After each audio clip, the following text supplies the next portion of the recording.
শুভেন্দুদা স্বাগতম তম শুভেন্দুদা স্বাগতম।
থাকবেন আপনাকে থাকতেই হবে।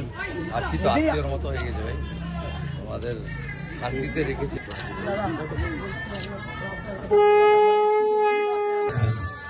12, 14, 15 বার আসা হয়ে গেছে এবং আজকে মহানবমী আমি আরতি ধূপ পুষ্প দিয়ে মাকে প্রণাম করলাম। সে সুযোগ আমাকে ঝঙ্কার ক্লাব করে দিয়েছে, আমি ধন্যবাদ জানাই। এই ঝঙ্কার ক্লাব সনাতন সংস্কৃতিকে এবং রাষ্ট্রবাদকে সমর্থন করে বলে 2021 নির্বাচন পরবর্তী ভয়াবহ সন্ত্রাস হয়েছিল, যাতে টাউন ক্লাব ককটেল বোমা দিয়ে পুড়িয়ে দেওয়া হয়েছিল। ঝঙ্কার ক্লাবও সম্পূর্ণভাবে ভেঙে ভস্মীভূত পুড়িয়ে লুট করা হয়। আমি কিন্তু এগুলো ভুলিনি। সবকা সাথ সবকা বিকাশ যেমন হবে, সবকা হিসাব হবে। আর এই মন্দিরের উন্নয়নে আমি রাজনৈতিক কর্মী হিসেবে নয়, হিন্দু হিসেবে আমি অন্যান্য মন্দিরের ক্ষেত্রেও যে কাজ করি এখানেও সেটা করবই, কথা দিয়ে যাচ্ছি। সবাই ভালো থাকবেন। রাম নবমী উৎসবটি